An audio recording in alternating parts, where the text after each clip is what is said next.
नमस्कार, स्वागत है आपका। मैं हूं आपके साथ प्रियंका और आप देख रहे हैं हमारा खास कार्यक्रम हेल्थ कॉन्फ्रेंस, जिसमें हम बात करते हैं सेहत की, बात करते हैं कोरोना महामारी से बचाव की और बात होगी यदि कोरोना महामारी को लेकर स्थितियां खराब हो गई हैं तो उन्हें कैसे सुधार सकते हैं।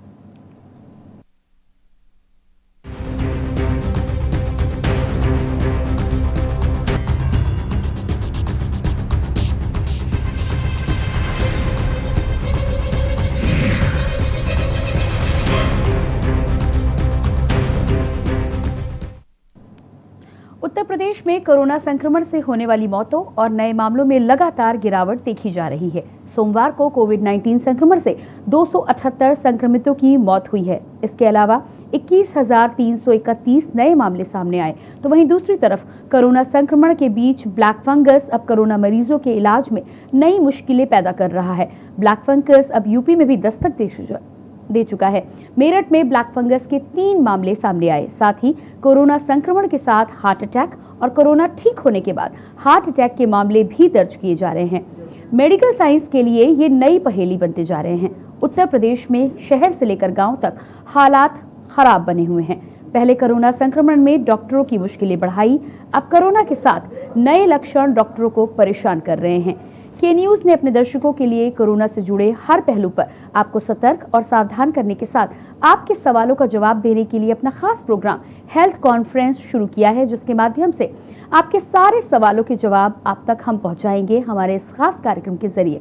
कोरोना संक्रमण होने पर हार्ट का कैसे ध्यान रखा जाए, हार्ट की दवाइयों के साथ ही साथ कोरोना की दवाइयां क्या ली जा सकती हैं, बाईपास कराए लोगों को कोरोना का इलाज कैसे करना होगा, किस तरह से अपनी दवाइयों को शुरू रखना होगा, या फिर यदि आंखों में ब्लैक फंगस होने की पहचान हो चुकी है तो उसके बाद हमें पहला कदम क्या उठाना होगा। कोरोना से आंखों में ब्लैक फंगस हो तो हम क्या कुछ कर सकते हैं। इसके अलावा हम बात करेंगे प्रेग्नेंट महिलाओं की भी, घर में कोरोना का इलाज कैसे किया जा सकता है, जांच के लिए लैब में जाते समय क्या सावधानी आप सभी को बरतनी है, साथ ही साथ यदि आप होम आइसोलेशन में रह रहे हैं तो उसके लिए क्या करना है, क्या इलाज करना है, ये तमाम जानकारी हमारे कार्यक्रम के माध्यम से हम आप तक पहुंचाएंगे। इसके अलावा यदि आपके कुछ सवाल हैं, आप कुछ सवाल करना चाहते हैं, कोरोना को लेकर कोई परेशानी है, तो आप हमें संपर्क साध सकते हैं। संपर्क करने के लिए लगातार आप अपनी टीवी स्क्रीन पर देख सकते हैं नंबर्स और उन पर कॉल कर सकते हैं। कोई भी समस्या हो आप हमें कॉल करें। इसी बीच हमारे साथ डॉक्टर्स का एक विशेष पैनल जुड़ेगा, जिसके माध्यम से हम सलाह लेंगे। और सबसे पहले तारुफ करा देती हूँ डॉक्टर किरण पांडे, स्त्री रोग विशेषज्ञ, देश की जानी मानी स्त्री रोग विशेषज्ञ के साथ ही आईएमए की पूर्व अध्यक्ष भी है। डॉक्टर किरण, आपका बहुत बहुत स्वागत करना चाहूंगी मैम। और इसके अलावा हमारे साथ डॉक्टर सोनिया दमेले भी जुड़ी हुई है, नेत्र सर्जन है। मैम, आपका भी बहुत बहुत स्वागत है कार्यक्रम में। और सबसे पहले डॉक्टर किरण, आपसे ही हम शुरुआत करेंगे। कल भी अपने कार्यक्रम के माध्यम से हमने प्रेग्नेंट लेडीज़ को लेकर तमाम जानकारी पहुंचाने की कोशिश की और हमारे पास फीडबैक भी आए। बहुत सारे लोगों को इस कार्यक्रम के द्वारा मदद भी मिली है। ख़ास तौर से उन लोगों की परेशानी आज के दौर में बढ़ जाती है जिनको तकलीफ है लेकिन वो हॉस्पिटल तक पहुंच नहीं पा रहे। जिस तरह की स्थितियां बनी हुई हैं, कई बार लोगों में डर रहता है, भय रहता है और कई बार लोग घर पर ही रहकर इस समय इलाज कराना प्रेफर कर रहे हैं। ऐसे में हमारे कार्यक्रम के माध्यम से जब आपका मार्गदर्शन उन्हें मिलता है तो उन्हें एक एहसास भी होता है, कहीं ना कहीं सुरक्षा का एहसास होता है और साथ ही साथ लगता है कि वो घर पर भी सेफ रह सकती हैं। तो इसके लिए आप दोनों लोगों का पहले बहुत बहुत धन्यवाद देना चाहूँगी। और उसके बाद मेरा पहला सवाल डॉक्टर किरण आपसे रहेगा। प्रेग्नेंट महिलाएं यदि घर पर हैं, कल मैंने इस बारे में आपसे बातचीत की थी लेकिन एक बार फिर से आपसे सवाल है, यदि घर पर प्रेग्नेंट महिलाएं हैं तो सबसे पहले अपना ख्याल वो कैसे रख सकती हैं? देखिए, अगर प्रेग्नेंट महिलाएं घर पे हैं तो सबसे पहले तो मैं एक चीज़ ये कहना चाहती हूँ कि इस माहौल में एक स्ट्रेस का माहौल, एक दहशत का माहौल भी बन रहा है। बहुत बार आप बहुत अच्छी न्यूज़ दिखा रहे हैं लेकिन बहुत बार कुछ ऐसी न्यूज़ भी लगातार चल रही हैं और सुबह से शाम तक, जिससे कि मरीज को बहुत दहशत हो जाती है कि यहाँ डेथ हो रही है, यहाँ ये नहीं मिल रहा है या कुछ हो रहा है। तो इन सब चीज़ों में मैं ये अपनी महिलाओं को सजेस्ट करना चाहूँगी कि वो पैनिक ना करें, बिल्कुल भी स्ट्रेस न लें, क्योंकि पॉजिटिव अगर रहती हैं तो जो हार्मोन्स उनकी बॉडी के हैं वो उन्हें हेल्प करेंगे कोरोना से बचाव के लिए। अगर बहुत ज्यादा स्ट्रेस होता है तो ये स्ट्रेस हार्मोन्स जो रिलीज होते हैं वो हमारी बॉडी पे एक फर्क इस तरीके का डालते हैं जिससे हमारी इम्यूनिटी कम होती है। तो ये एक बहुत इंपॉर्टेंट चीज है और ये आसान नहीं है इस समय में कि जब हर तरफ निगेटिव दिख रहा है। आज इतनी मृत्यु हुई, आज इसको बेड नहीं मिल रहा, आज इसको ऑक्सीजन नहीं मिल रही, आज इसको रेमडेसिविर नहीं मिल रहा, तरह तरह तरह तरह की हर समय चल रही है और कुछ पब्लिक उसको ले भी लेती है ज्यादा। तो सबसे इम्पोर्टेंट महत्वपूर्ण चीज ये है। दूसरी बात ये है कि वो अपने को, मैंने कल भी बताया था, मैं फिर इस चीज पे एम्फसाइज करना चाहूंगी कि इस समय वो ज्यादा से ज्यादा घर पे रहे कि अपनी प्रेगनेंसी में अगर जब तक कि आवश्यकता ना हो वो घर से बाहर ना जाए। स्टे होम का जो चीज है, और घर पे रहने के साथ साथ और विजिटर्स भी ज्यादा उनको ना मिलने हैं, क्योंकि कौन कहाँ से, ये जो इस बार सेकेंड वेव में कोरोना वायरस का इन्फेक्शन हो रहा है जिसके लिए कहा जा रहा है कि डिफरेंट म्यूटेंट्स हैं, आपको नहीं पता कि कौन इससे इन्फेक्टेड है। ये बहुत इन्फेक्शियस है और हर दूसरे व्यक्ति तीसरे व्यक्ति को हो रहा है, हर घर में कहीं ना कहीं से पहुंच रहा है।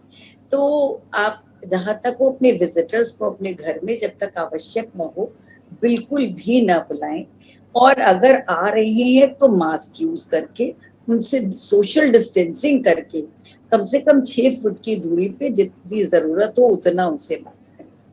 तीसरी चीज ये है कि अपने खान पान का ख्याल रखें, एक अच्छी protein diet with good nutrition, fresh vegetables, green fresh fruits, जो कि एक और दूध के बने हुए जो डेयरी प्रोडक्ट्स है जिससे प्रेगनेंसी की भी वो कम रिक्वायरमेंट्स पूरी हो, और साथ में एक हेल्दी डाइट आपके इम्यूनिटी सिस्टम को भी ठीक रख सके।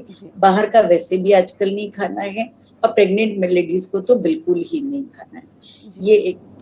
चौथी चीज ये है कि अपने डॉक्टर से, जो आपको अगर मतलब विजिटर्स से अवॉइड करने से ये भी एक है कि इन्फेक्शन वगैरह जनरल अदरवाइज इन्फेक्शन कोरोना के अलावा भी ना लगे, क्योंकि अगर मौसम बदल रहा है, अगर इसमें खांसी जुकाम बुखार होगा तो वो एक शक भी डालेगा कि कोरोना है कि नहीं है, और दूसरी चीज फिर आपको कोई प्रॉब्लम होगी और आप अस्पताल जाना छोटी छोटी चीजों पे अगर करेंगे तो आपके चांसेस ऑफ इन्फेक्शन बढ़ जाएंगे। इसलिए थोड़ा इस माहौल में कोशिश करें।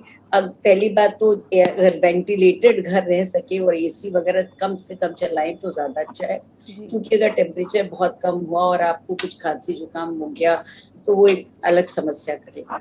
जी बिल्कुल डॉक्टर किरण, आपके पास वापस हम जरूर लौट कर आएंगे। इसी बीच हमारे साथ डॉक्टर नुपुर त्रिवेदी पैथोलॉजिस्ट भी जुड़ गई हैं, आपका बहुत बहुत स्वागत है। और साथ ही साथ doctor Neeraj Kumar senior cardiac surgeon भी हमारे साथ जुड़ चुके हैं। सर आपका भी बहुत बहुत स्वागत है। मैं आप दोनों से ज़रूर अपने दर्शकों का तारुफ कराऊंगी, साथ ही साथ कुछ सवाल भी हैं, लेकिन उसी बीच में हमारे साथ दर्शक जुड़ी हुई हैं मधु जी लखनऊ से, उससे जान लेते हैं कि क्या सवाल है उनका। मधु जी बहुत बहुत स्वागत है आपका। मधु जी क्या आप मुझे सुन पा रही हैं? हाँ सुन पा रही हूँ जी, अपना सवाल रखिए, आप क्या जानना चाहती हैं?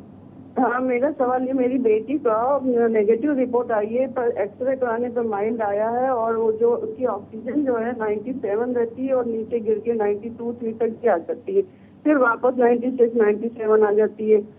तो इसके लिए क्या दवा कुछ बताएंगे? इसके अलावा और क्या सिम्टम्स आपकी बेटी में देखने को मिल रहे हैं? लंग्स में माइल्ड इन्फेक्शन है, हल्का दर्द भी रहता है, और हाथ पैरों में भी दर्द रहता है। जी बिल्कुल, आप लाइन पे बने रहिएगा। डॉक्टर नीरज आपके पास मैं यहाँ पर आना चाहूँगी। हमारी दर्शक है मधु, उनकी बेटी को लेकर उन्होंने समस्या यहाँ पर बताई है। बेटी को एक्सरे में माइल्ड लंग्स का इन्फेक्शन आया है, साथ ही साथ मीटर से जब ऑक्सीजन नाप रही हैं तो 97 कभी 95 आती है, और हल्का सा दर्द बना रहता है चेस्ट में भी और हाथ पैरों में भी। क्या करना चाहिए इन्हें? इन्होंने अपना कोविड का रिपोर्ट अगर नहीं कराया है तो कोविड की रिपोर्ट नेगेटिव आई है सर। कोविड रिपोर्ट नेगेटिव है, क्या फीवर परसिस्ट कर रहा है? फीवर अभी भी है? मधु जी आपसे जानना चाहेंगी क्या फीवर अभी भी बना हुआ है आपकी बेटी को? फीवर अभी भी बना हुआ है, बुखार अभी भी आता है आपकी बेटी को? हाथ पैरों में दर्द सुन रहे हैं डॉक्टर क्या जी, बुखार के बारे में मैं आपसे जानना चाह रही हूँ, क्या बुखार भी है आपकी बेटी को? फीवर नहीं है। फीवर नहीं है जी। फीवर तो है ही नहीं, फीवर थर्मामीटर में नहीं आता है। थर्मामीटर में नहीं आता है जी। अंदर से डॉक्टर नीरज महसूस होता है, लेकिन फीवर थर्मामीटर में ऐसा कुछ ज्यादा उन्हें नजर नहीं आ रहा है नापने पर। जी जी, ऐसा है कि जो पेशेंट्स जिनमें कि कोविड की रिपोर्ट निगेटिव आ रही है, लेकिन अगर ऑक्सीजन लेवल फ्लक्चुएट कर रहा है या फीवर खांसी आपको लग रहा है कि ऐसा है, तो आप उस कंडीशन में सीटी स्कैन करा सकते हैं चेस्ट का। बहुत सारे पेशेंट ऐसे हैं सेकंड वेव में कि पॉजिटिव होने के बावजूद सारे सिम्टम है लेकिन कोविड की रिपोर्ट निगेटिव आ रही है। तो उसके दो तरीके हैं कि अगर आपको दिक्कत हो रही है आप सीटी स्कैन करा सकते हैं, उसमें कंफर्म हो जाएगा कि क्या लंग का इन्फेक्शन हुआ कि नहीं हुआ है। और दूसरा, अगर सिम्टम उसके बाद भी परसिस्ट करते हैं तो आप रिपीट उसकी जांच करा सकते हैं RT-PCR का। कभी कभी पहली रिपोर्ट किसी कारणों से टेक्निकल रीजन से भी निगेटिव आ जाती है, तो आप दोबारा को कर सकते हैं। जी और बिल्कुल। साथ साथ अपना जो डॉक्टर कोविड नीरज माफ कीजिएगा, यहाँ पर आपको रोकना चाहूंगी। हम थोड़ी देर का छोटा सा ब्रेक लेंगे, ब्रेक के बाद वापस आएंगे और यहाँ अपने दर्शकों को, और इसी बीच में यहाँ पर दिल्ली के डिप्टी सीएम मनीष सिसोदिया कुछ कह रहे हैं, आपको सुना देते हैं। महंगी ले लेंगे, यूपी जाए हम बिहार से ज्यादा महंगी ले लेंगे, बिहार जाए हम पश्चिम बंगाल से ज्यादा महंगी ले लेंगे। सब इंटरनेशनल मार्केट में खड़े होके आपस में राज्य एक दूसरे से लड़के वैक्सीन लेके आए। ये भारतीय जनता पार्टी नया मॉडल लेके आई है वैक्सीन का, कोरोना से लड़ने का। शर्म नहीं आती है भारतीय जनता पार्टी के नेताओं को ये कहते हुए कि भारत सरकार कुछ नहीं करेगी, केंद्र सरकार कुछ नहीं करेगी, केवल राज्य जाएं, इंटरनेशनल कम्युनिटी में जाके खड़े हो और ग्लोबल टेंडर के जरिए वैक्सीन लेके आ जाएं। फिर भारत सरकार क्या करेगी? सेंट्रल गवर्नमेंट किस लिए है फिर? 70 साल के इतिहास में पहली बार ऐसा हो रहा है कि भारत सरकार, केंद्र सरकार भारत की जिम्मेदारी उठाने को तैयार नहीं है। कह रहे हैं राज्य सरकारें जाएं और जाके ग्लोबल टेंडर करके ले आएं। इंटरनेशनल कम्युनिटी में भारत की नाक कटवा दी। भारत नहीं दिख रहा, दिल्ली दिखनी चाहिए, उत्तर प्रदेश दिखना चाहिए, हरियाणा दिखना चाहिए, बिहार दिखना चाहिए। भारत नहीं दिखेगा, राज्य आपस में जाके लड़ेंगे। ये तो अच्छी बात नहीं है कि सारे राज्य जाके इंटरनेशनल कम्युनिटी में जाके लड़े। इससे तो देश की नाक कट जाएगी। लोग कहेंगे, मजाक बनाएंगे भारत का, कहेंगे भारत कहां है, इंडिया कहां है, इंडिया की फलानी स्टेट आ गई, इंडिया की फलानी स्टेट आ गई, इंडिया की ये स्टेट आ गई, ये आपस में लड़ रही है। एक स्टेट कहेगी मैं 100 रुपए में दे दूंगी, दूसरी स्टेट कहेगी नहीं हम 110 रुपए में दे देंगे, पहले वाले को मत देना।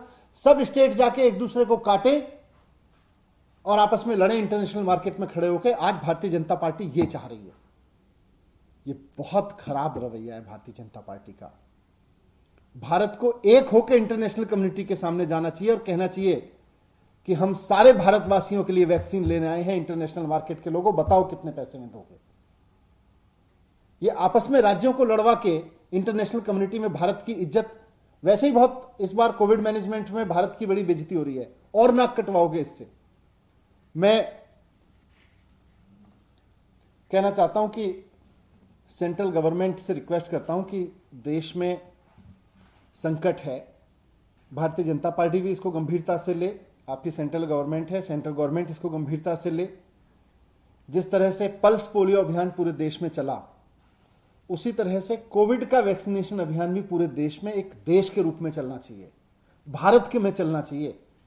अगर हम भारत में नहीं चलाएंगे, राज्यों में चलाएंगे और राज्यों को कहेंगे जाके आपस में कंपटीशन करो, जाके इंटरनेशनल मार्केट में जाओ, फिर भारत तो पीछे हट गया ना। फिर भारत की तो इज्जत खराब हो जाएगी। हमें इंटरनेशनल कम्युनिटी में भारत के रूप में जाना चाहिए, सेंट्रल गवर्नमेंट को जाना चाहिए। जिस तरह से पल्स पोलियो अभियान चला, उसी तरह से पूरे देश में कोविड वैक्सीनेशन का अभियान चलना चाहिए। भारत सरकार को सभी राज्यों की तरफ से जाके इंटरनेशनल कम्युनिटी से दवाएं लेनी चाहिए, वैक्सीन लेनी चाहिए और लेके आनी चाहिए, और फिर राज्यों को उपलब्ध करानी चाहिए। पूरे देश को इस वक्त एक पूरे देश में फ्री वैक्सीनेशन प्रोग्राम की जरूरत है। ये वक्त राज्यों को आपस में लड़ाने का नहीं है, ये वक्त इंटरनेशनल मार्केट में जाके राज्यों के आपस में लड़ने का नहीं है, ये भारत को एक होकर लड़ने का है। कोविड की पिछली वेव में भारत ने एक होकर लॉकडाउन किया था, भारत ने एक होकर कई और कदम उठाए थे। सारे राज्य एक दूसरे अलग अलग पार्टी के होने के बावजूद केंद्र सरकार के साथ कदम से कदम मिला के चले थे। वैक्सीनेशन के प्रोग्राम में भी सारे राज्य कदम से कदम मिला के चलेंगे। भारत सरकार अपनी भूमिका तो निभाए, अपनी जिम्मेदारी तो निभाए। मैं हाथ जोड़ के रिक्वेस्ट करता हूं भारत सरकार से कि इस संकट के समय में भारत होने की जिम्मेदारी निभाए, भारत सरकार की होने की जिम्मेदारी निभाए। राज्यों को आपस में लड़ने के लिए, आपस में इंटरनेशनल कंपटीशन के लिए इंटरनेशनल कम्युनिटी के सामने खड़ा करके भारत की नाम को खराब ना करे, देश के नाम को खराब ना करे। यही आपके सामने रखूंगा।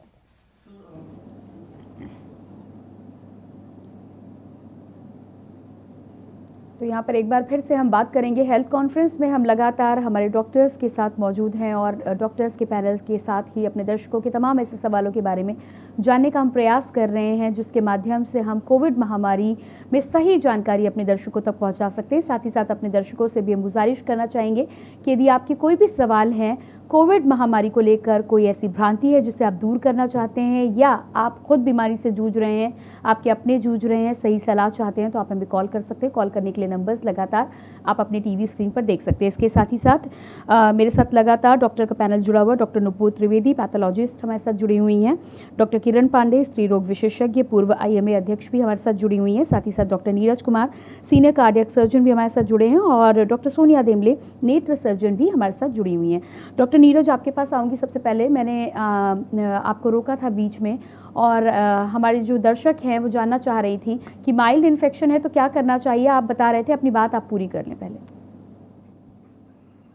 माइल्ड इन्फेक्शन के लिए जो गवर्नमेंट की होम आइसोलेशन गाइडलाइन है, एक तो उसका पालन करें। आप अपने आप को आइसोलेट कर लें अगर आपकी रिपोर्ट निगेटिव आई है, और उसके बाद भी सिचुएशन अगर आपका फ्लक्चुएट कर रहा है तो आप जो है प्रिजम्पटिव कोविड में आएंगे। प्रिजम्पटिव कोविड में जो ट्रीटमेंट प्रोटोकॉल है कि हमको आइवरमेक्टिन लेना है, डॉक्साइक्लिन लेना है, डोलो लेनी है, तो इस तरह का जो 5-6 दवाइयों का एक पूरा किट बनाया हुआ है, आपको मिल जाएगा मार्केट से। आप वो स्टार्ट करें, अपने आप को आइसोलेट कर लें। और अगर आपको लगता है कि आपको दिक्कत बढ़ रही है तो आप CT स्कैन करा सकते हैं चेस्ट का, और दोबारा RT-PCR की जांच भी करा सकते हैं। जी बिल्कुल। आगे बढ़ेंगे, और डॉक्टर नुपुर त्रिवेदी भी हमारे साथ जुड़ी हुई हैं। डॉक्टर नुपुर, आपसे यहाँ पर मैं जानना चाहूँगी, बहुत लोगों के मन में कई बार ये सवाल आते हैं कि RT-PCR की जो रिपोर्ट आती है वो कई बार सही नहीं आती है। इस बात में सबसे पहले तो मैं आपसे जानना चाहूँगी कि कितनी सच्चाई है। एक बार यदि रिपोर्ट RT-PCR की नेगेटिव आई है या एंटीजन टेस्ट में नेगेटिव आई है तो हमें उस पर कितना भरोसा करना चाहिए। और दूसरी बात ये है कि यदि RT-PCR में भी ना आए तो उसके अलावा और कौन कौन से उपाय हैं कोरोना पॉजिटिव जानने के लिए। RT-PCR जो है that is the gold standard test, जो जिसको हम अपनी मेडिकल भाषा में कहते हैं फॉर कोविड। और RT-PCR एंटीजन जो एक रैपिड एंटीजन टेस्ट होता है, एक RT-PCR टेस्ट होता है। रैपिड एंटीजन टेस्ट से ज्यादा विश्वसनीय होता है RT-PCR। RT-PCR कभी कभी नेगेटिव आता है, उसके 2-3 कारण हो सकते हैं।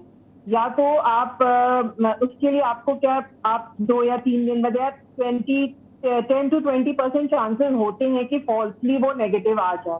तो आप एक बार को उसको अगर आपके सिम्टम्स परसिस्ट करते हैं और आपके क्लिनिशियन आपको बोलते हैं तो एक बार आप उसको रिपीट करा सकते हैं। अगर फिर भी वो नेगेटिव आता है तो समटाइम्स मतलब कभी कभी क्या होता है कि जो म्यूटेंट स्ट्रेन्स होते हैं कोई, जिसमें कभी नहीं आता है पॉजिटिव, बट ऐसे में भी आपको HRCT करा लेना चाहिए, CT स्कैन करा लेना, चेस्ट का करा लेना चाहिए। और अगर आपके सिम्टम्स अकॉर्डिंगली हैं तो आपको उसी लाइन पे अपना ट्रीटमेंट करना चाहिए, कोविड के लाइन पे। जी बिल्कुल। आगे बढ़ेंगे, और बरखा जी नोएडा से हमारे साथ कॉलर जुड़ी हुई हैं। जी बरखा जी, बहुत बहुत स्वागत है आपका। हाँ मैडम, मेरे को डॉक्टर नीरज से बात करनी थी। जी बताएं। हाँ मेरे को, मैडम मेरे 2 बच्चे हैं, उनको दोनों को 2 बार कोविड हो चुका है जी। और अभी थोड़े दिन पहले मैंने रिपोर्ट कराई थी, दोनों के नेगेटिव आ गई वैसे तो, लेकिन अभी भी क्या है कि कान उनको लगता है जैसे बंद हो रहे हो और बॉडी पेन रहता है। जी बिल्कुल, आपके सवाल का जवाब मैं ले लेती हूँ। डॉक्टर नीरज, यहाँ पर हमारी दर्शक हैं, जानना चाहती हैं कि 2 व्यक्ति हैं, दोनों को कोविड हो चुका है, रिपोर्ट अब नेगेटिव आ चुकी है, लेकिन कुछ सिम्टम्स अभी भी इनको महसूस हो रहे हैं। जैसे इनका कहना है साफ तौर पर कि कान ऐसा लगता है कि कान बंद है, कम सुनाई दे रहा है। जी डॉक्टर नीरज, तो क्या ये पोस्ट कोविड का एक सिम्टम है? जी, ये पोस्ट कोविड में काफ़ी सारे सिम्टम पेशेंट फेस कर रहे हैं। उनको जो इंटेंसिटी कोविड के दौरान सिम्टम्स की थी, उसके माइल्ड सिम्टम्स भी बाद में परसिस्ट कर रहे हैं, या फिर कुछ नए सिम्टम्स भी आ रहे हैं पोस्ट कोविड, जैसे चेस्ट पेन हो गया या चेस्ट हैवीनेस है। मैंने कुछ पेशेंट ऐसे देखे हैं इसके बाद कि कोविड हो गया है तो उनको इस्कीमिया हो रहा है, अलग अलग ऑर्गन्स का। कुछ लोगों को लिम्ब इस्कीमिया हो रहा है, पेशेंट्स को डीबीटी एक बीमारी होती है, इसमें पैरों की नसों में खून का थक्का बन जाता है, तो डीबीटी हो रहा है, इस्कीमिया हो रहा है, इवन हार्ट पेन या हार्ट अटैक जो नंबर्स हैं, नंबर ऑफ पेशेंट्स वो काफ़ी बढ़ गए हैं। तो माइल्ड सिम्टम्स से लेके आपके मॉडरेट टू सीवियर सिम्टम तक पोस्ट कोविड में आ रहे हैं, जो कि एक्यूट और क्रोनिक दोनों कैटेगरी में बांटा गया है। तो ये पोस्ट कोविड सिम्टम है। इसको अब अभी क्या है कि नया गाइडलाइन है कि अगर आप कोविड से रिकवर हो भी गए हैं तो अपने आप को लाइटली मत लीजिए, अपने सिम्टम्स को और अपने जो भी आपके लक्षण हैं उस पर एकदम उस पर वो अलार्म रहिए। आपको कोई भी सिम्टम आता है, परेशानी बन रही है, आप अपने डॉक्टर से बात कर लीजिए कि नॉर्मल सिम्टम्स में तो जैसे कि आपको बता रही गले में खराश है या सीने में हल्का दर्द है, कान में दर्द है, आंख में दर्द है, तो वो तो आप घर में रह के भी ठीक कर सकते हैं। लेकिन ज़्यादा निश्चित रूप से किसी डॉक्टर से बात कर लें, वो आपको इसके बारे में बेहतर बता देंगे। जी बिल्कुल। और इसी बीच डॉक्टर सोनिया आपके पास मैं ज़रूर आऊँगी, लेकिन उससे पहले हमारे साथ एक कॉलर हैं, उनसे बातचीत कर लेते हैं। नवतेज जी हमारे साथ लाइन पे जुड़े हुए हैं जी, बहुत बहुत स्वागत है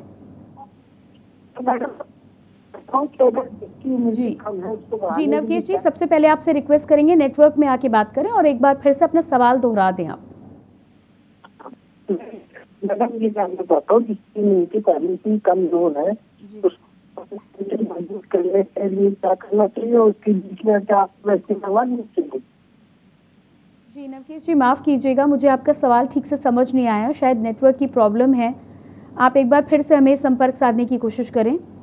और इसी बीच डॉक्टर सोनिया आपके पास मैं आऊँगी, मैं आपसे ये जानना चाह रही थी कि इस समय सिम्टम्स में कई बार ये देखा जा रहा है कि ब्लैक फंगस नाम की एक चीज़ है जिसको लेकर अब बहुत लोग जागरूक भी हो रहे हैं, और कई बार सुनने में भी आ रहा है कि कोरोना के सिम्टम्स के साथ ये भी एक ऐसा सिम्टम है जो बाद में नज़र आ रहा है।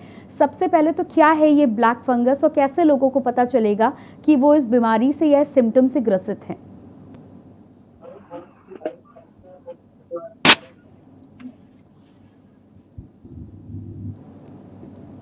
जी डॉक्टर सोनिया आपसे रिक्वेस्ट करेंगे आप अपना अनम्यूट बटन को ठीक से एक बार प्रेस कर लें, आपकी आवाज़ हम तक पहुंच नहीं पा रही है। बिल्कुल, बहुत ही अच्छा क्वेश्चन आपने पूछा है। ब्लैक फंगस जिसको म्यूकरमाइकोसिस या जाइगोमाइकोसिस भी कहते हैं, इस समय बहुत ज़्यादा हाईलाइट हो रहा है और लोग बहुत डर भी रहे हैं इसमें। बेसिकली एक फंगल इन्फेक्शन होता है जो राइजोपस कैटेगरी से होता है और इसमें आँख, नाक और ब्रेन का इन्वॉल्वमेंट होता है। वैसे तो ये लंग्स और हमारे पेट को भी अफेक्ट करती है, बट इस समय जो मेनली दिया जा रहा है, देखा जा रहा है पोस्ट कोविड, वो आँख, नाक और ब्रेन का इन्वॉल्वमेंट में होता है। इसमें क्या होता है कि जो लोग इम्यूनो सप्रेस्ड हैं, चाहे वो शुगर कंट्रोल ना होने के कारण हो या इम्यूनो सप्रेसिव ड्रग चले हो या स्टेरॉइड लंबे समय तक चला हो, रीनल पेशेंट्स हैं या कैंसर पेशेंट्स हैं, इन सब में क्या होता है हमारी इम्यूनिटी कम हो जाती है। जब हमारी लड़ने की क्षमता कम हो जाती है तो ये फंगस जो नॉर्मली हमारे इन्वायरमेंट में आसपास रहता है, मिट्टी में, हवा में, वो फंगस नॉर्मली इन्फेक्ट नहीं कर पाता है, वो इन्फेक्शन चालू कर देता है। नाक के रास्ते ये इन्फेक्शन होता है और अगर समय पे हम सजग ना रहें, सतर्क ना रहें, तो ये नाक से आँख में और फाइनली ब्रेन तक पहुंच के मोर्टेलिटी भी कर सकता है। मतलब इसमें रिस्क ऑफ लाइफ या जीवन का भी एक खो जाने का खतरा बना रहता है।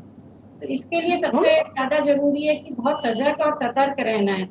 सबसे पहली बात यह है कि आपकी शुगर लेवल बहुत हाईली कंट्रोल होनी चाहिए, स्पेशली अगर आप कोविड पेशेंट हैं और आपके स्टेरॉइड्स चल रहे हैं, क्योंकि स्टेरॉइड्स अपने में शुगर राइज करते हैं। बहुत बार देखा गया है कि लोग कोविड के समय अपनी शुगर ही नहीं चेक करते हैं और जब देखते हैं तो वो 600-800 कुछ निकलती है और फिर तकलीफ चालू हो जाती है। तो बहुत जरूरी है कि शुगर कंट्रोल हो, स्पेशली अगर आपके स्टेरॉइड 1 हफ्ते से ज़्यादा चले हैं या आपकी ऑक्सीजन थेरेपी 1 हफ्ते से ज़्यादा चली है या आप वेंटिलेटर पे 3 दिन से ज़्यादा रहे हैं, तो ऐसे केसेस में फंगल इन्फेक्शन के चांसेस थोड़े रिलेटिवली हाई हो जाते हैं। तो ऐसे में बहुत ज़रूरी है कि आप सजग रहें। क्या देखना है मैं बताती हूँ।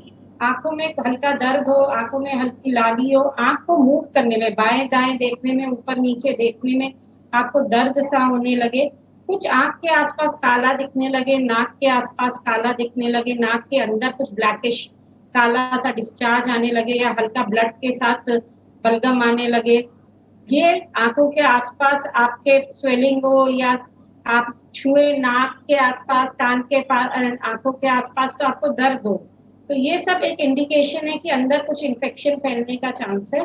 और इसके लिए एक स्पेशलाइज्ड ईएनटी या आंखों के डॉक्टर को दिखाना और उनकी सलाह पे आगे एमआरआई, सीटी और कुछ खून की जांचें करने की आवश्यकता होती है। जी बिल्कुल, आगे बढ़ेंगे। और इसी बीच राम मेरठ से हमारे साथ अगले कॉलर लाइन पे जुड़े हुए हैं। जी राम जी, बहुत बहुत स्वागत है। नमस्कार जी। जी नमस्कार, बताएं क्या जानना चाहते हैं? ये डॉक्टर नीरज से मुझे बात पूछनी थी। जी हेलो। जी हम आपको सुन रहे हैं, डॉक्टर नीरज भी आपको सुन रहे हैं, बताएं क्या जानना चाहते हैं? एक्चुअली मुझे जो है मैं कोविड पॉजिटिव था अभी 15 दिन 20 दिन पहले। अब नहीं, मैं ठीक हूँ, मुझे कोई सिम्टम नहीं है, तो प्रॉब्लम नहीं है, लेकिन मेरा बुखार 99 से कम नहीं हो रहा। जी अभी भी बुखार आपका 99 से कम नहीं हो रहा है। क्या आपने कोविड जांच कराई थी? हाँ जी, मैंने RT-PCR कराई थी, पॉजिटिव था। क्या वो नेगेटिव आई थी? नहीं, पॉजिटिव आई थी, पॉजिटिव। कितने दिनों पहले पॉजिटिव आई थी राम जी? ये आई थी मेरी 20 तारीख में, 20/4 में। 20 अप्रैल को पॉजिटिव आई थी। आप उसके बाद आइसोलेशन में रहे हैं, उसके बाद में आपने दोबारा जांच कराई है? नहीं, दोबारा नहीं कराई मैडम। दोबारा नहीं कराई, ठीक है। आप लाइन पे हमारे साथ बने रहिएगा। डॉक्टर नीरज, यहाँ पर हमारे एक दर्शक है मेरठ से राम, इन्हें कोरोना पॉजिटिव हुए थे। ये 20 अप्रैल को इन्होंने जांच कराई थी, उसके बाद में आइसोलेशन में रहे हैं। दोबारा इन्होंने जांच तो नहीं कराई है, लेकिन अब इनका कहना है कि बुखार अभी भी 99 से कम नहीं हो रहा है। क्या सलाह देना चाहेंगे आप? जी, सबसे पहले तो अपना ये एक एक्सरे करा लें, और फीवर आ रहा है एक्सरे कराएं, खून की जांच करा लें। कभी कभी पोस्ट कोविड जो है बैक्टीरियल निमोनिया भी परसिस्ट कर रहा है।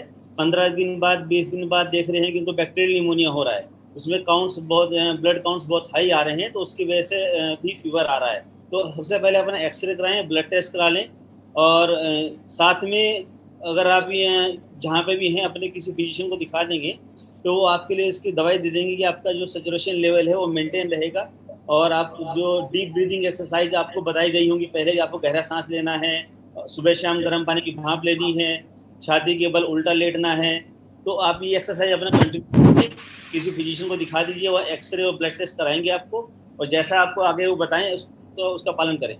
जी बिल्कुल। हमारे डॉक्टर्स के पैनल से मैं रिक्वेस्ट करूंगी कि आप सभी बने रहिएगा हमारे साथ। हम यहाँ पर रुकेंगे एक छोटे से ब्रेक के लिए। अपने दर्शकों को भी हम लगातार बता दें कि कोरोना महामारी को लेकर तमाम नई चीज़ों को लेकर आज हम चर्चा कर रहे हैं। ब्लैक फंगस की हम बात कर रहे हैं, साथ ही साथ प्रेग्नेंट महिलाओं को किस तरह से अपना ख्याल रखना है आज के दौर में, उसको लेकर भी हम बातचीत कर रहे हैं। यदि आपके भी कुछ सवाल हैं तो आप हमें बिल्कुल कॉल कर सकते हैं। कॉल करने के लिए नंबर्स लगातार आप अपनी टीवी स्क्रीन पर देख सकते हैं। हम अपनी चर्चा को ज़रूर आगे बढ़ाएंगे, लेकिन उससे पहले रुकेंगे एक छोटे से ब्रेक के लिए।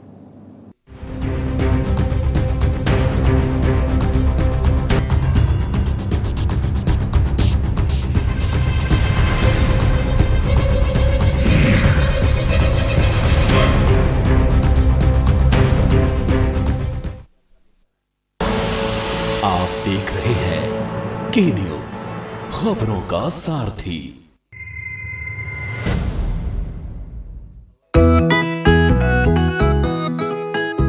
सबको टीका लगवाना है, कोरोना को हराना है, टीके की सुरक्षा अपना कर सुरक्षा चक्र बनाना है। 18 साल की उम्र हो, युवा हो या बुजुर्ग हो, एक पल भी सोचे बिना ये मौका नहीं गवाना है। सबको टीका लगवाना है, कोरोना को हराना है। टीका लगने के बाद भी सुरक्षा को अपना कर भी मास्क फिर भी लगाना है, 2 गज की दूरी निभाना है। सबको टीका लगवाना है, कोरोना को हराना है।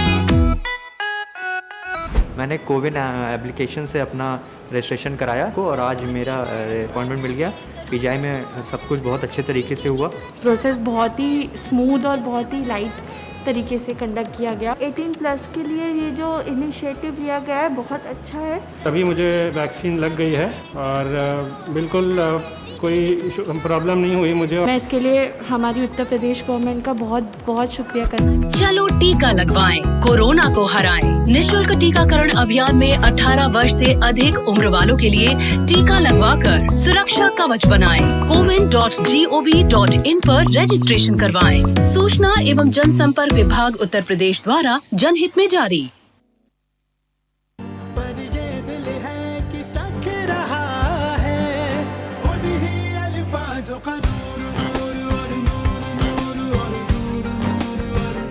दूर कितना भी जाओ, इस जुबान से दूर ना जा पाओगे। विमल, बोलो जुबान केसरी। आप देख रहे हैं के न्यूज, खबरों का सारथी।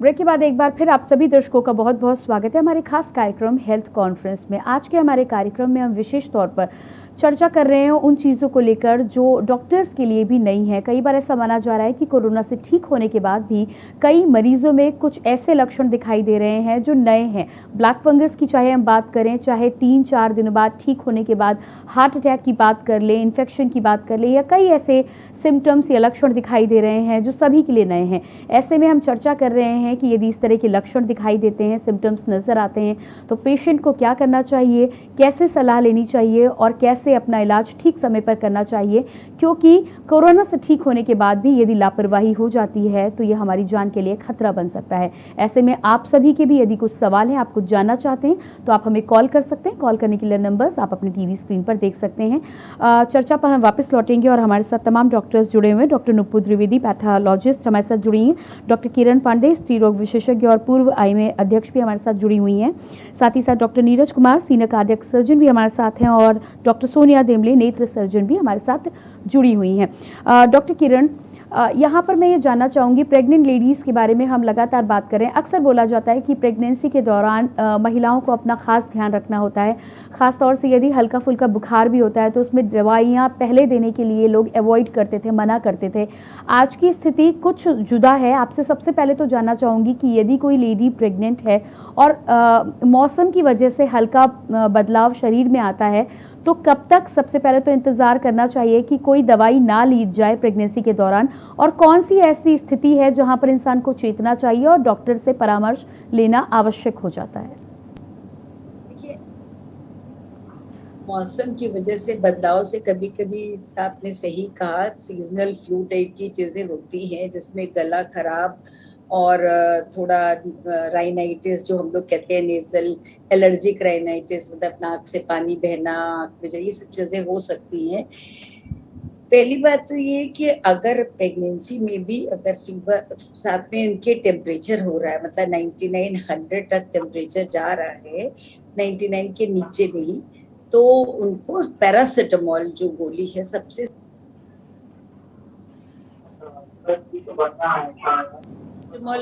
जो टैबलेट है वो इजीली अवेलेबल भी है और सेफ भी है प्रेगनेंसी में, तो इसको वो महिलाएं इन केसेस में ले सकती हैं। एलर्जी की दवाइयां भी अगर बहुत आवश्यकता पड़ती है तो जुकाम खांसी में ली जा सकती है। लेकिन जो महत्वपूर्ण बात आज के सिनेरियो में है कि इनके लेने के साथ साथ उनको अपना टेम्परेचर रिकॉर्ड, पल्स ऑक्सीमीटर से ऑक्सीजन सैचुरेशन देखना, और अपना पल्स उसमें आ जाती है और ऑक्सीजन सैचुरेशन, तो दोनों चीज़ों को देखना, टेम्परेचर को नोट करना, ये बहुत आवश्यक है।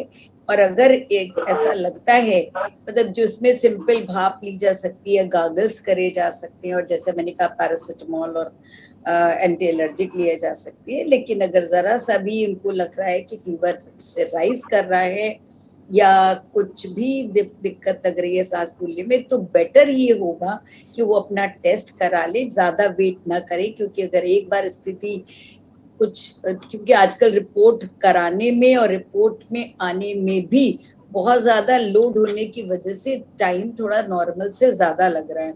तो अगर ज़्यादा वेट करेंगे और हमें ज़्यादा देर में कंफर्म होगा कि कोई कोविड तो नहीं है, तो हम समस्या आएगी। तो इट इज़ ऑलवेज बेटर कि टाइम से करा लिया जाए। और कोविड के भी माइल्ड केसेस में जो सिंपल मैनिफेस्ट जो चीज़ें उनसे काम चल सकता है, लेकिन कुछ चीज़ें हमें प्रेगनेंसी में ध्यान रखनी है कि बिना जो आजकल जनरली लोग लेने लगते हैं आइवरमेक्टिन वगैरह, ये प्रेगनेंसी में ऐसे नहीं ली जाती हैं। तो अगर लगता है कि टेस्ट पॉजिटिव आ रहा है या कोई डाउट हो रहा है तो अपने डॉक्टर से जरूर कंसल्ट करें। जी बिल्कुल, आगे बढ़ेंगे। और दीप्ता जी लखनऊ से हमारे साथ अगली कॉलर लाइन पे जुड़ी हुई है। दीप्ता जी, बहुत बहुत स्वागत है। हेलो जी, स्वागत है आपका, अपना सवाल रखें आप। मेरे को 24 तारीख को हल्का बुखार आया, उसके दूसरे दिन मैंने कोविड-19 की जांच कराई, मुझे कोविड निकला। जी, इसके अलावा क्या सिम्टम है? जी, इसके अलावा और कोई लक्षण भी आपको नजर आ रहे हैं दीप्ता जी? हाँ जी, मुझे भूख नहीं लगती है, हर कोई चीज से बदबू आती है और खांसी भी बंद नहीं हो रही है, खांसी। क्या आपने किसी डॉक्टर को दिखाया है अभी तक? हाँ जी, सीएम साहब के वहाँ से टीम आती है, एक दिन छोड़ के एक दिन डॉक्टर खुद आते हैं, मगर कोई हल्की खांसी आ रही है रात में और भूख नहीं लगती है, हर कोई चीज से बदबू आ रही है, मेरी आईज भी वीक हो गई है, क्या करना चाहिए? जी बिल्कुल, यहाँ पर हम डॉक्टर नीरज जी के पास जाएंगे। डॉक्टर नीरज, आपके पास आऊँगी मैं, और हमारी जो दर्शक हैं वो जानना चाह रही हैं कि कोविड पॉजिटिव हुई है, रिपोर्ट पॉजिटिव आई है, सरकार के द्वारा उन्हें मेडिकल किट उपलब्ध कराई गई है, दवाइयाँ मिल रही हैं, लेकिन इनकी समस्या यहाँ पर ये है, सलाह लेना चाहती हैं कि इन्हें स्मेल आती है, बदबू महसूस हो रही है, साथ ही साथ कई और दिक्कतें पेश आ रही हैं, क्या करना चाहिए? भूख नहीं लगती खास तौर से, और परेशानी लगातार बनी हुई है।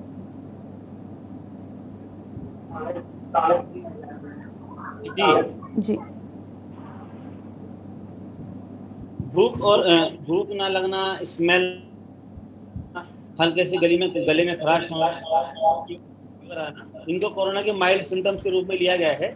अगर आपका ऑक्सीजन का लेवल मेंटेन है, अगर आपको सांस लेने में दिक्कत नहीं हो रही है, बहुत हाई ग्रेड फीवर नहीं आ रहा है, फीवर लगातार नहीं आ रहा है, तो ये माइल्ड सिम्टम्स हैं जो कि आपके होम आइसोलेशन किट और जो प्रिकॉशंस बताई गई हैं, होम आइसोलेशन जो गाइडलाइन है, कोविड बिहेवियर है, उसको अगर आप उसका पालन करेंगे तो उसी से ये सब चीज़ें ठीक हो जाती हैं। अगर आपको मॉडरेट सिम्टम्स आ रहे हैं, जैसे कि फीवर ज़्यादा तेज आ रहा है, हाई ग्रेड फीवर है, फीवर विद शिवरिंग्स हैं, ऑक्सीजन का लेवल कम ज़्यादा हो रहा है, सांस बहुत तेज चल रही है, सांस लेने में दिक्कत आ रही है, कफिंग है, कफ में बलगम आ रहा है, तो ये मॉडरेट सिम्टम है, तो उसके लिए आपको अलग से फिर कोविड फैसिलिटी में दिखाना पड़ेगा, और वो जो भी आपको दवाई बताएंगे कोविड के इलाज के लिए, तो वो फिर आप स्टार्ट करिए। जब तक आपके माइल्ड सिम्टम है, भूख ना लगना और इस तरह की जो दिक्कतें हैं, तो वो तो आपके जो इनिशियल जो ट्रीटमेंट किट दी गई है होम आइसोलेशन की, उसी से ठीक हो जाएगा। जी बिल्कुल। डॉक्टर सुनिए, यहाँ पर मैं आपके पास भी आना चाहूँगी। जिस तरह से हमारे दर्शक का कहना है कि कोविड पॉजिटिव होने के बाद उन्हें आंखों में भी दिक्कत आ रही है, आंखों को लेकर लगातार परेशानी बनी, उन्हें ऐसा लगता है कि आईसाइट वीक है, क्या करना चाहिए हमारे दर्शकों के बाद? बहुत सारे लोगों में इस तरह से नोटिस किया गया कि आंख में थोड़ी लाली होना, एलर्जी होना, खुजली, जलन होना, ये कॉमन है। और कोविड के बाद लोगों के पास वायरल इन्फेक्शन ऑफ आई भी कॉमन हो रहा है, वायरल केरेटाइटिस कॉमन हो रही है, क्योंकि एक इम्यूनोसप्रेशन का स्टेट रहता है 2 से 3 हफ्ते तक, उसके कारण viral infection of cornea common हो रहा है। तो थोड़ा सजग होने की जरूरत है और देखने की जरूरत है कि अगर आपको कहीं भी धुंधलापन दिख रहा है तो एक क्वालिफाइड आई सर्जन को दिखा के उसको फुल विजन चेकिंग, जिसमें पर्दे की जांच भी हो, वो करवाएं, दैट इज वेरी इंपॉर्टेंट। और म्यूकरमाइकोसिस के बारे में जैसे हम बात कर रहे थे, वो भी पोस्ट कोविड होता हैगा, तो उसके लिए भी अलर्ट होने की जरूरत है, क्योंकि म्यूकरमाइकोसिस में आगे की तरफ आंख में या नाक में आपको कोई चीज नहीं दिखेगी जिससे आप उसको पकड़ सके, वो पीछे आंख के पीछे भी इनसे इन्फेक्शन करता है और उसमें भी धुंधलापन दिखने लगता है, ऑर्बिटल एपेक्स सिंड्रोम होने का चांस होता है, तो पीछे से इन्फेक्शन पकड़ता है, तो धुंधलापन पहला सिम्टम हो सकता है म्यूकरमाइकोसिस का। बिल्कुल। तो दोनों एस्पेक्ट में एक पूरा कंप्लीट आई चेकअप की जरूरत है और उसके हिसाब से ट्रीटमेंट की जरूरत है। जी बिल्कुल, आगे बढ़ेंगे। कानपुर से अगली कॉलर संगीता जी हमारे साथ लाइन पर बनी हुई है। जी संगीता जी, बहुत बहुत स्वागत है। जी संगीता जी, क्या जानना चाहती हैं आप? संगीता जी, आपकी आवाज़ ठीक से हम तक नहीं पहुंच रही, आपसे रिक्वेस्ट करेंगे एक बार फिर से हमसे संपर्क साधने की कोशिश करें। इसी बीच डॉक्टर नुपुर, आपसे अगला सवाल मेरा ये है कि जब लैब में लोग टेस्टिंग के लिए जाते हैं तो कई बार कुछ ऐसी गलतियां हो जाती हैं, जैसे टेस्ट में या लैब में जो रिपोर्ट आ रही है उसमें कुछ चेंजेस होते हैं। सबसे पहले लैब में यदि हम टेस्टिंग के लिए जा रहे हैं तो कौन सी ऐसी सावधानियाँ हैं जो एक पेशेंट को बरतनी चाहिए? लैब में जो आपकी RT-PCR पॉजिटिव है तो आपको जो फर्स्ट टेस्टिंग जो करानी चाहिए अब लैब में जा करके, वो है अपना CBC कराए, CRP होता है एक चीज, उसको कराना चाहिए। उसके साथ साथ आप अपना LFT KFT ये करा लेना चाहिए एक बेसलाइन। उसके बाद बाकी हम देखते हैं कि लोग जैसे ही पॉजिटिव होते हैं वो एक साथ सारी टेस्टिंग कराने लग जाते हैं, D-dimer, IL-6, ये वो, जो आपकी टेस्टिंग जिनकी जरूरत होती नहीं है the initial stages.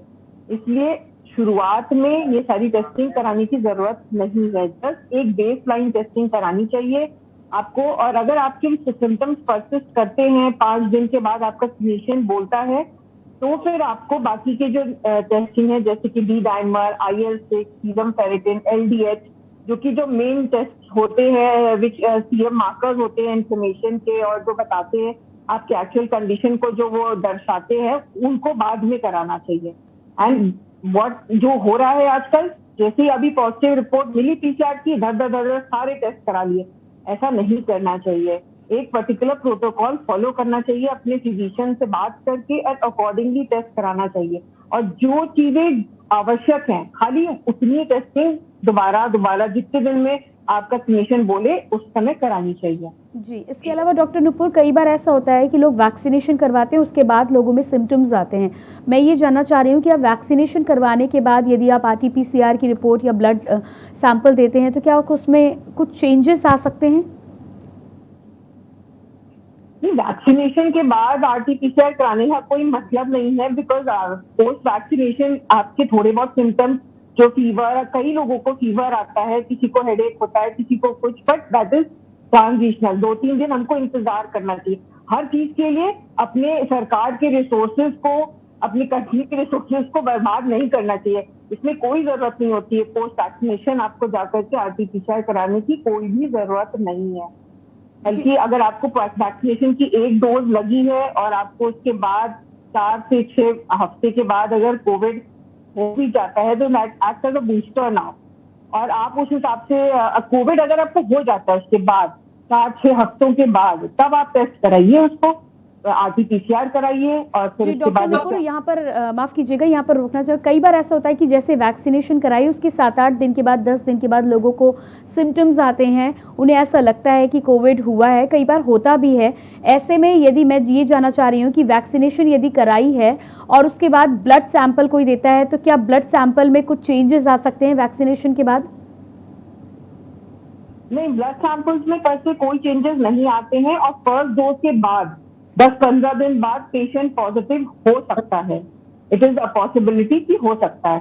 Second dose लेने के बाद भी 2-3 हफ्ते के बाद कहते हैं कि प्रॉपर इम्यूनिटी डेवलप होती है अगेंस्ट द डिजीज। तो आप ससेप्टेबल तो होते हैं, इसका ये मतलब नहीं आपने वैक्सीन लगा ली तो आप ऐसे ही घूमो और बिल्कुल आप एकदम सुरक्षित हो गए, ऐसा नहीं होता है। आपको वैक्सीन लगाने के बाद भी पूरे प्रोटोकॉल को फॉलो करना पड़ेगा, कोविड प्रोटोकॉल्स को। आपको पूरा मास्क लगाना चाहिए, गैदरिंग्स में नहीं जाना चाहिए, अवॉइड ऑल दो सारी चीजों को अवॉइड करना चाहिए, जो कि आपको सारे कोविड प्रोटोकॉल को फॉलो करना चाहिए। 1 डोज वैक्सीन लगने का ये मतलब नहीं होता है कि आपको अब डिजीज हो नहीं सकती। 8-10 दिन के बाद यू कैन स्टिल, आपको सेकेंड डोज लगने के भी 2-3 वीक के बाद प्रॉपर इम्यूनिटी डेवलप होती है अगेंस्ट कोविड। जी बिल्कुल, आगे बढ़ेंगे और अगली कॉलर हमारे साथ अनीता कानपुर से जुड़ी हुई है। जी अनीता जी, बहुत बहुत स्वागत है आपका। अनीता जी, बहुत बहुत स्वागत है, अपना सवाल रखें आप। हेलो जी जी, मेरा सवाल ये है कि अगर ऑक्सीजन लेवल 92, 91 या 90 तक आ रहा है तो क्या ये कोई विशेष समस्या है? क्या हमें इसे डॉक्टर से कंसल्ट करके हॉस्पिटल में एडमिट होना चाहिए? जी बिल्कुल संगीता जी, आप लाइन पे बने रहिएगा। डॉक्टर किरण आपके पास आऊंगी। यहाँ पर हमारी कॉलर हैं हमारी कॉलर संगीता हमारे साथ जुड़ी हुई हैं और उनका सवाल ये है कि यदि ऑक्सीजन लेवल फ्लक्चुएट हो रहा है 90, 91, 95 इस बीच में आ रहा है तो क्या यहाँ पर चिंता करने की ज़रूरत है एक स्वस्थ व्यक्ति को? थोड़ा सा डिस्टर्बेंस। जी मैं एक बार फिर से अपना सवाल दोहरा देती हूँ। हमारे दर्शक का सवाल ये है कि यदि ऑक्सीजन लेवल कभी 90, कभी 95, कभी 91, 92 आ रहा है तो क्या व्यक्तियों को चिंता करने की ज़रूरत है? देखिए, ऑक्सीजन सैचुरेशन बहुत ही महत्वपूर्ण चीज है। अगर ये वाकई फ्लक्चुएट कर रहा है तो इसको जरूर गंभीरता से लेना चाहिए। लेकिन इतना जरूर है कि जो ऑक्सीजन सैचुरेशन लेने के लिए ध्यान रखना है कि यूजुअली जैसे हमारा मेन राइट हैंड जो है वो हमारा डोमिनेंट हैंड जितना होता है, तो इसकी राइट मिडिल फिंगर में वो लगाएं पल्स ऑक्सीमीटर और इमीडिएट नहीं, कुछ सेकंड्स वेट करें और जो स्टेबलाइज हो जाए ऑक्सीजन का पल्स ऑक्सीमीटर में जो ऑक्सीजन सैचुरेशन दिखाए वो नोट करें। मतलब अगर आपका स्टेबल हाथ होना चाहिए, हिल डुल रहा है या प्रॉपर फिटिंग नहीं है, कभी कभी इस तरीके की चीजों में भी फ्लक्चुएशन दिखता, अगर इसको वो कह रही है तो ये डेफिनेटली इसको प्रॉपर लेना चाहिए। लेकिन अगर सब कुछ लेने के बाद कभी ऑक्सीजन सैचुरेशन 91 हो रहा है तो ये डेफिनेटली इस बात इम्पोर्टेंट है। और 94 के नीचे हम लोग कट ऑफ लेते हैं कि 94 के नीचे तो जरूर डॉक्टर से पूछ के, डिपेंड करता है जहां तक ये उसमें हॉस्पिटलाइजेशन की भी आवश्यकता पड़ सकती है। लेकिन डेफिनेटली इसको समझना पड़ेगा अगर इसके अलावा और क्या समस्या है, इनको क्या फीवर आया था नहीं आया था, आरटीआर मुझे पूरी बात इनकी नहीं पता कि आरटीपीसीआर पॉजिटिव है कि नेगेटिव है कि पोस्ट कोविड है कि ड्यूरिंग, जो इन्होंने केवल ऑक्सीजन सैचुरेशन की बात करी है तो उसमें महत्वपूर्ण ये है कि एक तो ठीक से लिया जाए और अगर ये वाकई फ्लक्चुएट कर रहा है तो इन मतलब थिंकिंग दिस कि it is either a presumptive Covid और एक्चुअल कोविड और पोस्ट कोविड, तो इसमें डेफिनेटली डॉक्टर से कंसल्ट करके इनको जी आगे बढ़ना चाहिए। जी बिल्कुल। डॉक्टर नीरज, आपके पास मैं आऊँगी।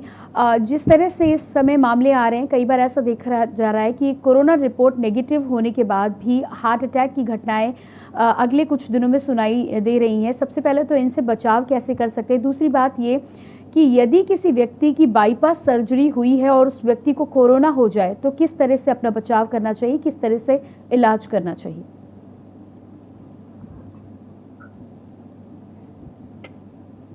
डॉक्टर नीरज जी अपना सवाल मैं एक बार फिर से दोहरा देती हूँ। सबसे पहला सवाल मैं ये रखना चाहती हूँ कि यदि किसी व्यक्ति की बाईपास सर्जरी हुई है और उसके बाद व्यक्ति कोरोना से ग्रसित हो जाता है तो उसे क्या सावधानियां रखनी चाहिए इलाज के दौरान? क्या हार्ट से जुड़ी दवाइयां बंद करनी चाहिए कोरोना के इलाज के दौरान?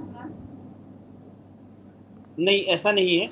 आपको जो आपकी कार्डियक मेडिसिन चल रही है उसको आप कंटिन्यू करेंगे और साथ में कोरोना जैसे कोई पेशेंट है, चाहे वो बाईपास सर्जरी हुआ है या सर्जरी नहीं हुआ है लेकिन हार्ट की मेडिसिन ले रहा है, तो अगर आपको कोरोना होता है तो आप पहली बात तो घबराए नहीं। अपना जिन डॉक्टर से आप इलाज करा रहे थे आप उनसे बात कर लें, टेलीमेडिसिन पे कर लें या किसी तरह से बात कर लें। और जो कुछ जो मेडिसिन आपकी चल रही होंगी, मैक्सिमम टाइम पे सभी दवाइयाँ लगभग कंटिन्यू रहती हैं।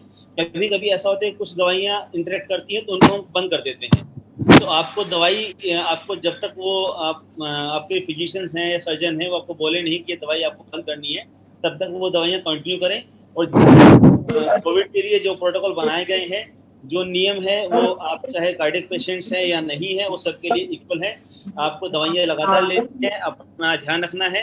अगर आपको माइल्ड सिम्टम्स हैं तो घर में इलाज करा लीजिए, आपको सिम्टम्स ज़्यादा आ रहे हैं तो आप जो है हॉस्पिटल में जाके उसका इलाज कराएं। जी बिल्कुल। डॉक्टर नीरज, खास तौर से हमारा कार्यक्रम उन लोगों के लिए जो होम आइसोलेशन में रह रहे हैं, डॉक्टर की सलाह यदि नहीं मिल पाती है किसी भी केस में, तो ऐसे में क्या करना चाहिए लोगों को सबसे पहले, जब तक उन्हें डॉक्टर्स नहीं मिल पाते हैं?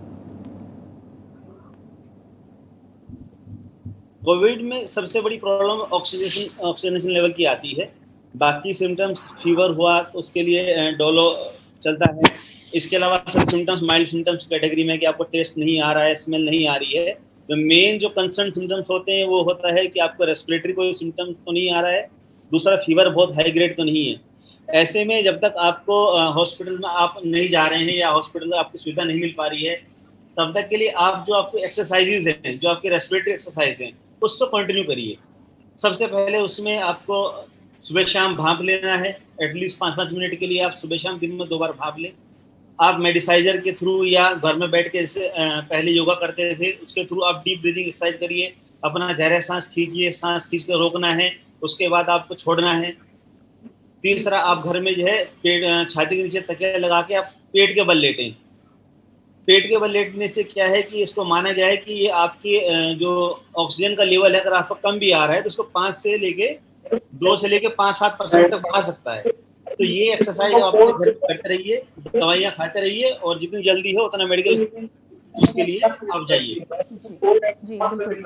डॉक्टर सोनिया आपके पास यहाँ पर आऊँगी, और जिस तरह से आपने ब्लैक फंगस के बारे में जानकारी दी है, साथ ही आपने बोला कि कई बार फंगल इन्फेक्शन भी होते हैं, मैं अपने दर्शकों के लिए आपसे जानना चाहूँगी कि यदि फंगल इन्फेक्शन होते तो उनसे बचाव के लिए हम घरेलू उपाय के रूप में क्या कुछ कर सकते हैं, कैसे अपनी आँखों को हमें बचा कर रखना है? इसके लिए कोई स्पेसिफिक घरेलू उपाय तो नहीं है कि जिससे फंगल इन्फेक्शन नहीं हो सके। अपने कमरे में आसपास जो है साफ सफाई का ध्यान रखना बहुत जरूरी है, क्योंकि फंगस सॉइल में होता है और सराउंडिंग एयर में होता है। अगर कोई चीज सड़ रही होती है तो उसमें फंगस होता है। तो एक क्लीनलीनेस और हाइजीन की जो एक जनरल भी एडवाइसेबल है, उस पर फोकस करने की जरूरत है। और जैसे डॉक्टर नीरज बता रहे थे तो मैं ऐड भी करना चाहती हूँ, हेडेक भी एक ऐसा सिम्टम है जिसके लिए हमें बहुत अलर्ट रहना चाहिए और वो कई बार इग्नोर हो जाता है, जो एक हाई राइजिंग ब्लड प्रेशर का भी इंडिकेशन हो सकता है। और जब फंगल इन्फेक्शन होता है तो साइनस ब्लॉकेज के कारण और नर्व्स के इन्वॉल्वमेंट के कारण आपको एक सिवियर हेडेक और आई में पेन की तरह भी प्रेजेंट करता है। तो हेडेक एक ऐसा सिम्टम है जिसको इग्नोर नहीं करना चाहिए। अगर आपका अनयूजुअल हेडेक हो रहा है, रेगुलर हो रहा है, या बहुत तेज हेडेक हो रहा है, या इस तरफ नोज और यहाँ साइनस के आसपास पेन ज्यादा हो रहा है, तो that is a thing which is can be done. Fungal infection का मेन ट्रीटमेंट जो होता है वो दवाइयाँ और सर्जरी है। जब जो फंगस का पार्ट होता है, जितने एरिया को वो अफेक्ट कर चुका होता है, उसका ऑपरेशन करके उतने एरिया को हट से हटाया जाता है। और प्लस एंटी फंगल ड्रग्स चलती हैं। प्रिवेंशन नहीं है, लेकिन हाँ अलर्ट रहेंगे कि हमारी आई में कोई प्रॉब्लम तो नहीं हो रही है, हमारे नोज से कुछ ब्लैकिश डिस्चार्ज तो नहीं आ रहा है, नोज स्टफी तो नहीं हो रही है, बार बार जुकाम तो नहीं हो रहा है, ब्लड तो नहीं आ रहा है नोज से, आसपास कोई सूजन या कलर, स्किन का कलर में कुछ फर्क तो नहीं आ रहा है। वो एक जो अलर्टनेस है वो बहुत जरूरी है। उस अगर वो स्टेज पे हम चीज को पकड़ लेते हैं तो फंगल इन्फेक्शन इजीली कंट्रोल हो जाएगा और चीजें ठीक रहेंगी। जी बिल्कुल, आगे बढ़ेंगे और डीके जी हरियाणा से हमारे साथ अगले कॉलर लाइन पे हैं। जी डीके जी स्वागत है आपका। जी अपना सवाल करें आप। मैं कारनाल हरियाणा से बोल रहा हूँ जी। आपका चैनल में डॉक्टर्स पैनल्स का जो एडवाइस है वो मैं देखता हूँ जी। तो मेरा सवाल ये है डॉक्टर साहब से कि मेरा सिस्टर का ना फर्स्ट वैक्सीनेशन हो गया जी। आफ्टर दैट कोविड-19 पॉजिटिविटी आया आफ्टर 6 वीक्स। ठीक है। सेकेंड डोज जो है ना वो 18 को है जी। अभी in this case first dose का एक्टिविटी क्या रहेगा, सेकेंड डोज कब लेगा? जी बिल्कुल जान लेते हैं। डॉक्टर किरण आपके पास आएंगे। जो हमारे दर्शक हैं उनके फैमिली मेंबर कोई हैं, इनको फर्स्ट डोज वैक्सीनेशन का लगा था, उसके 6 वीक्स के बाद कोरोना पॉजिटिव हो गए हैं। सेकेंड डोज की तिथि नज़दीक है, 18 तारीख शायद बता रहे हैं, कितने और दिन इंतज़ार करना चाहिए? देखिए एक अब इनको अगर कोरोना पॉजिटिव हो गए हैं तो ये अपने आप में ही एक तरीके से एडिशनल वो उनको इम्यूनिटी इससे मिल जाएगी। पहली बात तो ये कि अगर ये सिंगल डोज उनको वैक्सीनेशन का मिल गया है तो ये भी काफी इम्यूनिटी देता है, और अगर केयरफुल रहे तो ये इजीली उस कोरोना की पे मतलब विन ओवर कर लेंगे।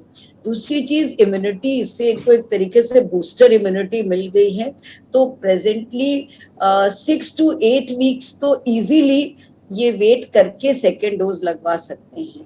तो मतलब ठीक होने के 6 to 8 वीक्स बाद अपना सेकेंड डोज लगवाएं, इमीडिएट जरूरत नहीं है बिकॉज इतनी इम्यूनिटी इनको ऑलरेडी मिल गई। जी बिल्कुल, आगे बढ़ेंगे और निशा जी गुड़गांव से अगली कॉलर हमारे साथ लाइन पे। निशा जी बहुत बहुत स्वागत है आपका। क्या आप मुझे सुन पा रही हैं? हेलो जी हम आपको सुन पा रहे हैं, अपना सवाल रखें आप। हाँ जी हाँ जी। निशा जी क्या जानना चाहती हैं, अपना सवाल करें। हाँ जी, मेरे को ना मैं 1.5 महीने का प्रेगनेंसी था और मेरे को कोरोना हो गया जी। और कोरोना पॉजिटिव आया, जैसे फिर मैं 20 दिन जैसे अपने अंदर अलग कमरे में रही हूँ क्या वो मेरे को ठीक हो गया? क्या मेरे बच्चे पे कोई ऐसा तो नहीं होगा, कोई डिफेक्ट वगैरह कोई ऐसी चीज तो नहीं होगा? जी बिल्कुल, आप लाइन पे बने रहिएगा, डॉक्टर किरण आपके पास आएंगे। हमारी कॉलर हैं, इनका कहना है कि 1.5 महीने की प्रेग्नेंट थी, उनको कोरोना हुआ था, आइसोलेशन इन्होंने कर लिया है काफ़ी दिनों से। सबसे पहले तो जानना चाहती हैं क्या सेफ है, और दूसरी बात क्या इनका बच्चा सेफ है पूरी तरह से? देखिए, इनकी ये एंजाइटी बिल्कुल लाजमी है, लेकिन ये देखा गया है जितना, देखिए नया इन्फेक्शन है, 1.5 साल पुराने से हम लोग को ये इसके मिल रहा है, तो हम कोई लॉन्ग टर्म डाटा हमारे पास नहीं है कहने के लिए, लेकिन जितना डाटा अवेलेबल है और जितनी स्टडीज हुई हैं उसके हिसाब से इनसाइड यूट्रस जो है, जिसको हम लोग वर्टिकल ट्रांसमिशन कहते हैं कि मदर से बेबी में कितना इंटरनल पहुंचता है, ये बहुत कम परसेंटेज है। फर्स्ट वेव में तो ये 1 to 2% केवल वर्टिकल ट्रांसमिशन देखा गया था, जो जिसमें जैसे कि मैं आपको अपने अस्पताल का डॉक्यूमेंट बता सकती हूँ, हमारे यहाँ ऑलमोस्ट लेस देन 500 केसेस हुए थे, और जिसमें से 2 बच्चे थे, 4 बच्चे थे जिनमें की पॉजिटिविटी आई थी, लेकिन वो सब सेफ रहे थे उसके बाद। तो कहने का मतलब ये है कि मेजॉरिटी ऑफ दी उसमें बच्चे पॉजिटिव नहीं हो रहे हैं, सेफली निकल रहे हैं, और जो बच्चे पॉजिटिव पाए भी जा रहे हैं डिलीवरी में, 1, 2, 4 ऐसा वाला हो रहा है, वो भी बिल्कुल सेफ उसके बाद घर जा रहे हैं। जी बिल्कुल। और इसी के साथ ही हमें इशारा मिल चुका है, हमें अपने आज के कार्यक्रम को यहीं पर विराम देना होगा। आप सभी का बहुत बहुत शुक्रिया। डॉक्टर सोनिया आपका बहुत बहुत शुक्रिया। डॉक्टर किरण आपका बहुमूल्य समय हमें देने के लिए आपका बहुत बहुत शुक्रिया। डॉक्टर नुपुर द्विवेदी आपका बहुत बहुत शुक्रिया, और डॉक्टर नीरज शुक्ला आपका भी हमारे दर्शकों की समस्याओं को दूर करने के लिए बहुत बहुत शुक्रिया। और अपने दर्शकों से एक बार फिर से हम यहाँ ज़रूर कहना चाहेंगे कि हमारे कार्यक्रम के माध्यम से हमारा लगातार प्रयास है कि कोरोना को लेकर जो भी लक्षण आ रहे हैं उनकी जानकारी हम आप तक पहुंचाएं, और सही जानकारी के माध्यम से यही प्रयास है कि आप अपनी बीमारी को ना केवल दूर कर सकें बल्कि स्वस्थ भी महसूस कर सकें। इसके अलावा भी यदि आपकी कोई भी समस्या है तो हर रोज़ 5 से 6 के बीच आप हमें कॉल कर सकते हैं, एक्सपर्ट से राय ले सकते हैं कि कैसे आपको अपना इलाज करना है। हमारे आज के कार्यक्रम में इतना ही, और आप सभी से एक बार फिर से अपील करना चाहूँगी, मास्क का उपयोग करें, कोविड गाइडलाइंस का पालन करें, हम सब मिलकर कोविड महामारी से लड़ सकते हैं। फिलहाल मुझे दीजिए इजाज़त, बाकी खबरों के लिए बने रहिए के न्यूज़ इंडिया के साथ। नमस्कार।